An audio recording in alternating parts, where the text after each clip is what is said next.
Hi friends, welcome back to Swift Simplified. मेरा नाम इमरान अजीज है और मैं आपको अपने यूट्यूब चैनल पे खुशामदीद कहता हूँ।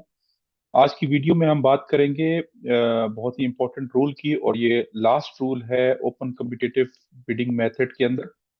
और इसका टाइटल है कॉन्फिडेंशियलिटी। और इसका पेपर रूल्स में इसका नंबर है रूल नंबर 41।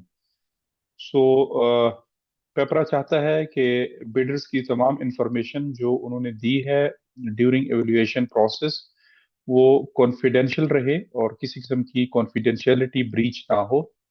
कुछ एरियाज ऐसे भी हैं जहां पे उन्होंने अलाउ किया है कि अगर डिस्क्लोज करनी जाए कुछ इंफॉर्मेशन तो वो कर भी सकते हैं। तो देखते हैं वो कौन सी जगह हैं जहाँ पे हम डिस्क्लोज कर सकते हैं इंफॉर्मेशन, और जहाँ पे बिल्कुल अलाउड नहीं है और कॉन्फिडेंशियलिटी मेंटेन करना मैंडेटरी है। सो बढ़ते हैं अपनी वीडियो की तरफ। हमारे साथ जुड़े रहिए और वीडियो को मुकम्मल आखिर तक देखिए ताकि आपको इस रूल्स की मुकम्मल अंडरस्टैंडिंग डेवलप हो। So let me share my screen जहाँ पे हम एक प्रेजेंटेशन के थ्रू आपको मजीद एक्सप्लेन करने की कोशिश करेंगे। सो आपसे अगेन रिक्वेस्ट है कि अगर आपने यूट्यूब के ऊपर हमारे चैनल को सब्सक्राइब नहीं किया तो स्विफ्ट सिंप्लीफाइड को जरूर सब्सक्राइब करें ताकि हमारी ये वीडियोस आप तक पहुंच सके, और इन वीडियोस को फर्दर अपनी कम्युनिटी में अपने फ्रेंड्स के साथ शेयर भी करें ताकि लोगों की अंडरस्टैंडिंग डेवलप हो प्रोक्योरमेंट के बारे में। So let's continue our video. जैसे कि मैंने बताया ये आज की वीडियो मुश्तमिल है रूल नंबर 41 पे, और इसका टाइटल है कॉन्फिडेंशियलिटी। और काफी इंपॉर्टेंट रोल है, रोल प्ले करता है ये चीज कॉन्फिडेंशियलिटी। और इससे इंश्योर होता है कि आप कितना प्रोसेस में फेयर हैं, उसके ट्रांसपेरेंसी कितनी मेंटेन कर रहे हैं, और आपकी अपनी इंटेग्रिटी को भी ये चीज ही बयान करती है। क्योंकि एवेल्युएशन स्टेज के ऊपर जब अगर आप कॉन्फिडेंशियलिटी को ब्रीच करेंगे सो आपके ऊपर ट्रस्ट लूज हो जाएगा कॉन्ट्रैक्टर्स का, और डिपार्टमेंट की अपनी इंटेग्रिटी भी ऑन स्टेक होगी। सो इट्स वेरी इंपॉर्टेंट कि आप इसको कॉन्फिडेंशियलिटी को मेंटेन रखें। इसकी लीगल प्रोविजन या पेपरा रूल्स के अंदर क्या पोजीशन है और क्या इसकी वर्डिंग है वो हम देख लेंगे। PEPRA says that the procuring agency shall keep all information regarding the technical or final evaluation confidential, as the case may be, until the time of the announcement of respective evaluation report in accordance with the requirements of Rule 35. So simple words में पेपरा कहता है कि during एवल्यूएशन process आपने technical information और financial जो उसकी एवल्यूएशन की जितनी भी प्राइसेस हैं या जो भी उसकी इंफॉर्मेशन है अपनी टेक्निकल डॉक्यूमेंट्स के अंदर, वो आपने हाईली कॉन्फिडेंशियल रखनी है। और तब तक रखनी है जब तक आपने फाइनल एवल्यूएशन रिपोर्ट ना बना ली और आपने उसको पब्लिश ना किया हो। तब तक आपने ये तमाम इंफॉर्मेशन डिस्क्लोज नहीं करनी कि आपके बिडर्स के मुतालिक किसी को भी कुछ इंफॉर्मेशन हासिल ना हो। सो जब आप रूल 35 में एवल्यूएशन रिपोर्ट बना लेंगे और उसको फिर पब्लिश कर देंगे, चाहे वो टेक्निकल एवल्यूएशन रिपोर्ट हो या फाइनल एवल्यूएशन रिपोर्ट हो, दोनों केसेस में उससे पहले पहले जितनी भी इंफॉर्मेशन है वो आपने इंतहाई कॉन्फिडेंशियल रखनी है।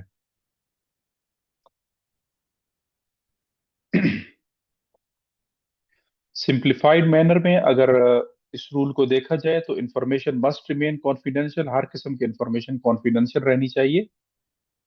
और ये अप्लाई होता है रूल दोनों के ऊपर, चाहे वो टेक्निकल बिड है या उसका ब्रोशर है, या फाइनेंशियल बिड है और उसकी बिड सिक्योरिटी है, या उसकी कॉस्ट है, या उसकी प्राइस वगैरह है। ये तमाम कॉन्फिडेंशियल रहेगा और तब तक रहेगा जब तक ये official announcement of the results through evaluation report नहीं हो जाता। तब तक आपने इसको कॉन्फिडेंशियल रखना है। इसका पर्पस ये है कि अल्टीमेटली इसको कॉन्फिडेंशियल रखने से आपका प्रोसेस फेयर रहता है, ट्रांसपेरेंट रहता है, और आपकी इंटेग्रिटी भी बहाल रहती है। किसी किस्म का इन्फ्लुएंस वगैरह नहीं होता। जब आप इंफॉर्मेशन को डिस्क्लोज कर देंगे तो ऑफ कोर्स और बिडर्स जो है उस चीज को इन्फ्लुएंस या सबोटाज करने की कोशिश करेंगे कि किस बिडर ने अप्लाई किया है, किस बिडर की क्या क्वालिफिकेशंस हैं, ये चीजें, या किसने टेक्निकल में कितने मार्क्स लिए हैं, ये चीजें डिपार्टमेंट को चाहिए कि अपने एंड के ऊपर और अपनी टीम के अंदर, स्पेशली जो प्रोक्योरमेंट कमेटी है उस तक ही महदूद रहनी चाहिए। इवन डिपार्टमेंट में मुख्तलिफ लोगों को भी इसके बारे में पता नहीं होना चाहिए, other than the persons who are involved in the procurement process. या प्रोक्योरमेंट कमेटी के अंदर जो लोग हैं उनके अलावा किसी के साथ ये इंफॉर्मेशन शेयर नहीं करनी। और जब पब्लिकली आपने डिस्क्लोज करना है under rule 35 through computed through technical evolution report या फाइनेंशियल एवल्यूशन रिपोर्ट या फाइनल एवल्यूशन रिपोर्ट, तब आपको आपने ये सबको बता सकते हैं। उसके उससे पहले पहले ये इंफॉर्मेशन सिर्फ प्रोक्योरमेंट कमेटी तक ही महदूद होनी चाहिए। स्कोप ऑफ कॉन्फिडेंशियलिटी, किस हद तक ये चीजें कॉन्फिडेंशियल रखनी चाहिए। व्हाट इज कॉन्फिडेंशियल, क्या क्या इंफॉर्मेशन कॉन्फिडेंशियल होनी चाहिए। कॉन्फिडेंशियल इंफॉर्मेशन इंक्लूड्स, इसमें शामिल है टेक्निकल एवल्यूशन डिटेल, जितनी भी आपने टेक्निकल बिड या टेक्निकल प्रपोजल में कॉन्ट्रैक्टर्स ने डिटेल्स अपनी प्रोवाइड की हैं, चाहे वो इंजीनियरिंग काउंसिल के मुतालिक हैं, चाहे उनका टैक्स रिकॉर्ड है, चाहे उनकी फाइनेंशियल स्टेटमेंट्स हैं, फाइनेंशियल साउंडनेस है, उनका इक्विपमेंट है, उनके पर्सनल्स हैं, जितनी भी इंफॉर्मेशन हैं वो कॉन्फिडेंशियल हैं और हाईली कॉन्फिडेंशियल हैं। सो वो आपने किसी के साथ शेयर नहीं करनी, ना ही किसी इंटरनल के साथ, ना ही किसी एक्सटर्नल पर्सन के साथ जो कमेटी के अंदर शामिल ना हो, उसके अलावा आपने किसी से शेयर नहीं करनी। फाइनेंशियल एवल्यूएशन के जो रिजल्ट्स हैं, आपने बिड की कॉस्ट, उसके रेट्स, उसके रेट एनालिसिस वगैरह, किसी भी किस्म की फाइनेंशियल डिटेल भी लीक या शेयर नहीं करनी। कंपैरेटिव स्टेटमेंट भी आपने अपने तक रखनी है जब तक कि पब्लिश ना हो जाए। एवल्यूएशन कमेटी डिस्कशंस, जो इंटरनल आपके मिनट्स हैं या डिस्कशंस हैं, या एवल्यूएशन की जो प्रोसीडिंग्स हैं, चाहे उसके मिनट्स वगैरह हैं, चाहे उसकी मार्किंग शीटें हैं, जो भी हैं वो आपने अपने तक रखनी है और वो शेयर नहीं करनी। उसके अलावा रिकमेंडेशन रिपोर्ट, जो कमेटी रिकमेंड करती है कि किस बिडर को अवार्ड करें या कौन सा क्वालिफाइड है, कौन सा नॉन क्वालिफाइड है, वो तमाम भी आपने डिस्क्लोज नहीं करना। व्हेन डिस्क्लोजर इज अलाउड, कौन सा केस है जिसमें अलाउड है इंफॉर्मेशन को बाहर शेयर करना या डिस्क्लोज करना। आफ्टर एवल्यूशन कंप्लीशन, जब आपकी एवल्यूशन मुकम्मल हो जाए, चाहे वो टेक्निकल है, चाहे फाइनेंशियल है, या चाहे दोनों मिला के फाइनल है, थ्रू ऑफिशियल अनाउंसमेंट, जो आपने technical evolution report under rule 35 बनानी है, सो उसी के जरिए ही, वही एक सोर्स है सबसे पहले पहले कि आपने उसी के थ्रू ही इसकी इंफॉर्मेशन शेयर करनी है। उसके अलावा उससे हट के भी कोई उस स्टेज के ऊपर भी आपने शेयर नहीं करनी। जो उसका टेम्पलेट है, उसी टेम्पलेट की हद तक जो इंफॉर्मेशन है वही आपने शेयर करनी है।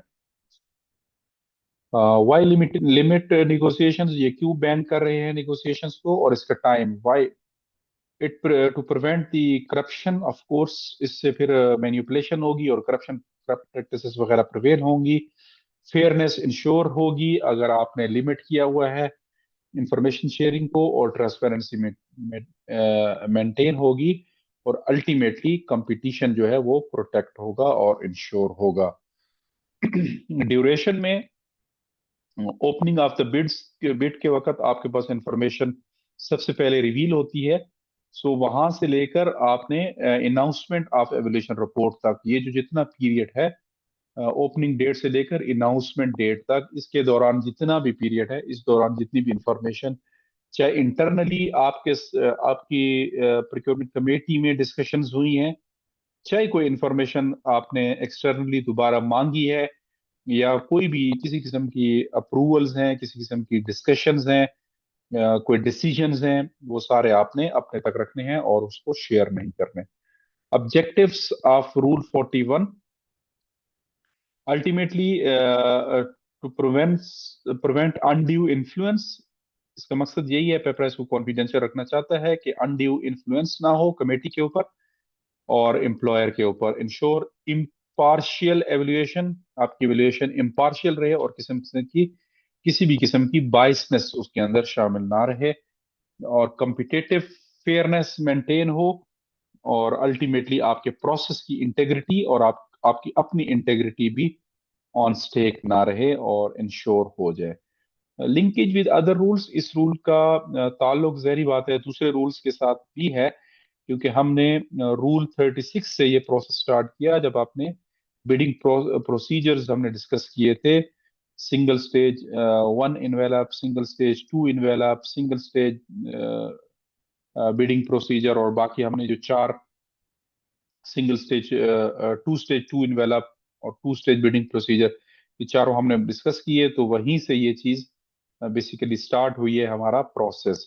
उसके बाद 37 ए में हमने कुछ स्पेशल केसेस डिस्कस किए। 38 में हमने एक्सेप्टेंस ऑफ बिड की बात की, रिजेक्शंस की बात की, और फिर उसके बाद निगोशिएशंस, लिमिटेशंस की बात की, और अल्टीमेटली 41 में हम कह रहे हैं कि इसकी कॉन्फिडेंशियलिटी ओवरऑल इस प्रोसेस की ये भी आपने मेंटेन रखनी है।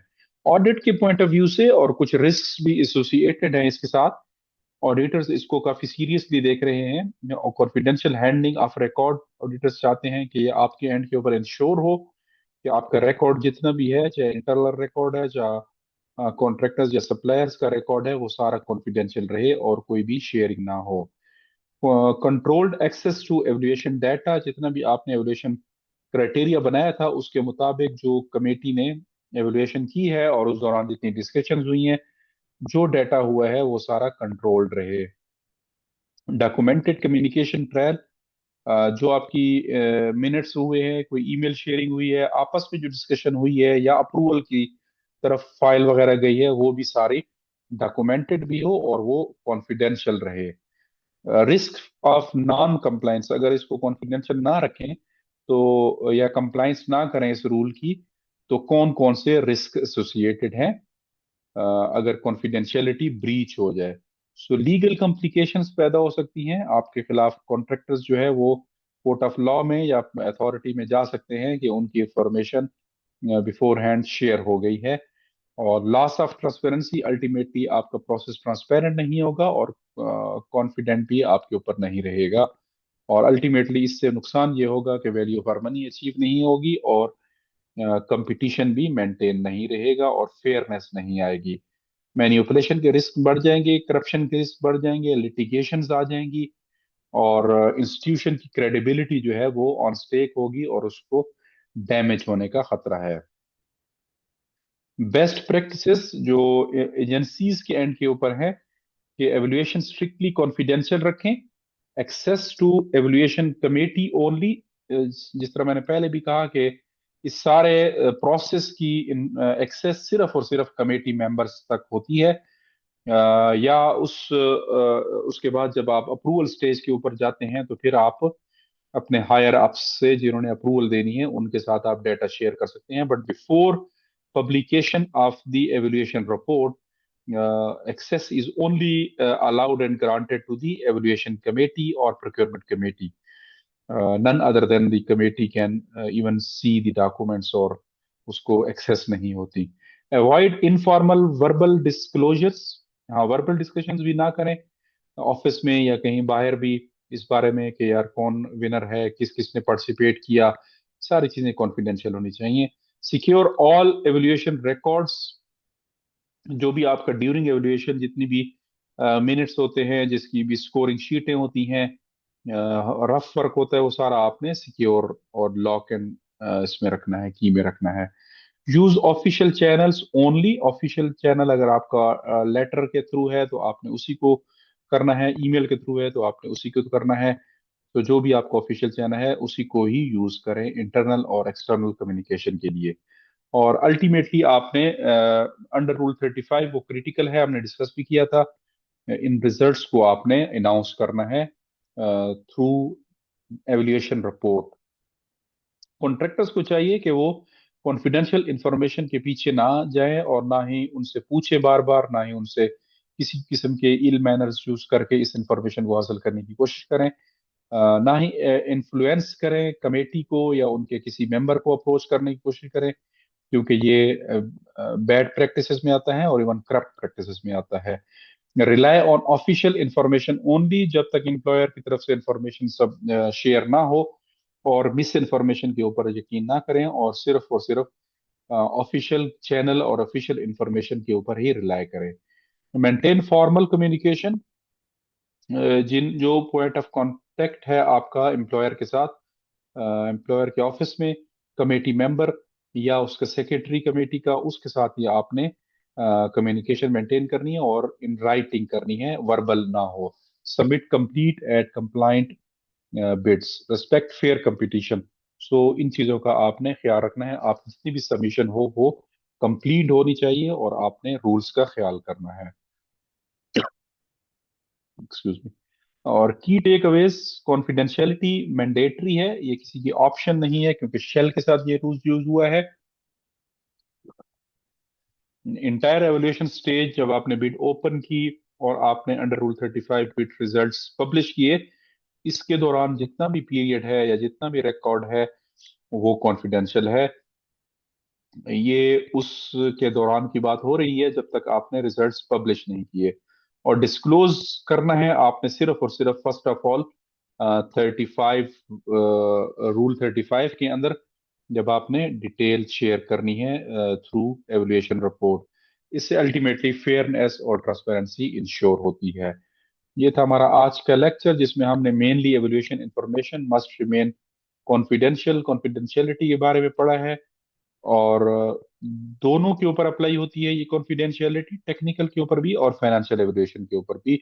No disclosure before official announcement, और disclosure only in in rule number 35 ही अलाउड है, जहां पे हम एक टेक्निकल एवल्यूएशन रिपोर्ट और फिर फाइनेंशियल एवल्यूएशन रिपोर्ट, या अगर एक ही मेथड है तो फिर दोनों एक साथ फाइनल एवल्यूएशन रिपोर्ट की शेप में शेयर करेंगे। और उस टेम्पलेट के अंदर जितनी भी इंफॉर्मेशन मांगी गई है वही सिर्फ शेयर करेंगे। इंश्योर्स फेयरनेस, ट्रांसपेरेंसी और integrity of the client. Ultimately इससे ये हासिल होता है। Confidentiality confidentiality builds trust in procurement. Ultimately department की चूंकि क्रेडिबिलिटी बेहतर होती है अगर चीजें कॉन्फिडेंशियल रहें, तो अल्टीमेटली इससे ट्रस्ट भी डेवलप होगा। Minor leaks can compromise fairness. जो आपका फेयरनेस का प्रिंसिपल है वो अल्टीमेटली लीकेजेस से या डिस्क्लोजर से सबोताज होगा। और प्रोफेशनल इंटेग्रिटी इज की। जाहिर बात है, अगर आप कॉन्फिडेंशियल चीजों को रखते हैं और इनको ब्रीच नहीं करते, तो आपके ऊपर ट्रस्ट भी किया जाएगा और आपकी टीम एक प्रोफेशनल टीम ही कहलाएगी। सो ये था हमारा आज का लेक्चर। आई होप आपने इसको समझा होगा, अंडरस्टैंड किया होगा। नेक्स्ट वीडियो से इंशाल्लाह हम स्टार्ट कर रहे हैं alternate methods of procurement under rule 42। तकरीबन 7 से 8 मेथड्स हैं जो हम डिटेल में डिस्कस करेंगे। तो हमारे साथ रहिए, वीडियोस को मुकम्मल देखिए, इसको लाइक करें, शेयर करें, और हमारे चैनल सिफ्ट टेक सिंप्लीफाइड को जरूर सब्सक्राइब करें। अगर आपकी कोई कमेंट्स हैं, आपकी कोई फीडबैक है, तो हमें sifttechsimplified@gmail.com के ऊपर जरूर भिजवाएं। So thank you very much. ये हमारे लिंक्स हैं जिनके जरिए आप हमें यूट्यूब के ऊपर सब्सक्राइब कर सकते हैं, टिकटॉक के ऊपर फॉलो करें, और फेसबुक और इंस्टाग्राम पे भी हमें फॉलो करें। सो अगली वीडियो तक के लिए अपना और अपने प्यारों का ख्याल रखें, और तब तक के लिए thank you very much and see you in the next video. Have a good